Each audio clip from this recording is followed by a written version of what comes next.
আসসালামু আলাইকুম রহমতুল্লাহ বরকাত। শুরু করছি পরম করুণাময় আল্লাহ তাআলার নাম নিয়ে।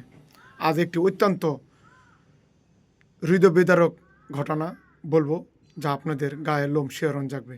ঘটনাটি হলো, পাবনা একটি পরিবারে 3 ছেলে, একটি মেয়ে আর স্বামী স্ত্রী ভুলবশত কারণে 3বার চিকিৎসা করেছে। ডাক্তার 15 দিন প্রথম টাইম দিয়েছে, অপারেশন করার পর যান, ওষুধ খান, ভালো হয়ে যাবে। আবার গেছে, আবার অপারেশন করতে হবে। আবার অপারেশন করার পর 3বার টাইম দিয়েছে, আবার 3বার মাথা অপারেশন করে, এভাবে চলতেছে। এখন ওই লোকটি পরিবার, জায়গা, সয় সম্পত্তি যা ছিল বিক্রি করে, বাড়ির ভিটা বিক্রি করেও সে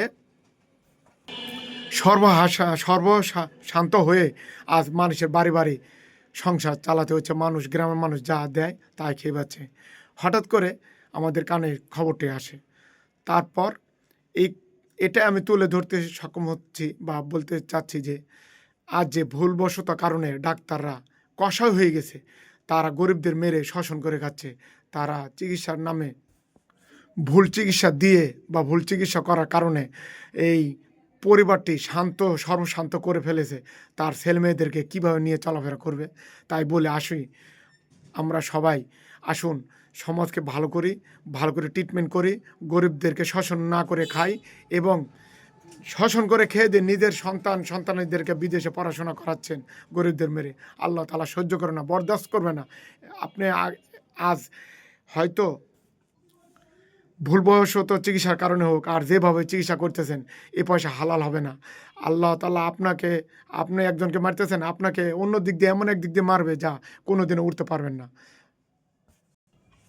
এইসব ডাক্তারদের কারণে আমাদের দেশের ক্ষতি হচ্ছে, সমাজের মানুষদের ক্ষতি হচ্ছে, পরিবার নিঃশান্ত হয়ে যাচ্ছে। তাই মন প্রাণ দিয়ে ভালো করে চিকিৎসা করেন, বেশি পয়সার লোভ কামানোর চেষ্টা করবেন না। কারণ অল্পতে সন্তুষ্ট থাকেন, আল্লাহ তাআলা ছাড় দেয়, ছেড়ে দেয় না। যখন ধরে তখন দেখবেন পালিয়ে কুল পাবেন না। তাই বলি, নিজের অন্তর থেকে ডাল ভাত খেয়ে কিন্তু দিন কাটানো যায়। বড় লোকেরা করে কি, বড় লোককে করতে গেলেই কিন্তু তার পিছনে দ্রুত দুঃখের কাঁটা আসে। তাই সমাজের মানুষকে ভালোবাসেন, দেশকে মানুষকে ভালোবাসুন, নিজে অন্তরটা পরিষ্কার করে চিকিৎসা করেন। যেখানে আছেন, যে অবস্থায় আছেন, ভালো থাকার চেষ্টা করেন। ইসলামকে আঁকড়ে ধরেন, ইসলামের আইন গতিতে চলেন, তাহলে দেখবেন আপনার রাস্তা ক্লিয়ার হবে। সমাজের মানুষ আপনাকে ভালোবাসবে এবং নামি দামি হতে পারবেন। মাদার তেরেসার মতন চিকিৎসা দেন। মাদার তেরেসা সবার হৃদয়ে বেঁচে আছে। ভালো লাগলে বেশি লাইক, কমেন্ট, শেয়ার করে দেন, সবাইকে দেখার সুযোগ করে দেবেন। এখানে শেষ করে আল্লাহ।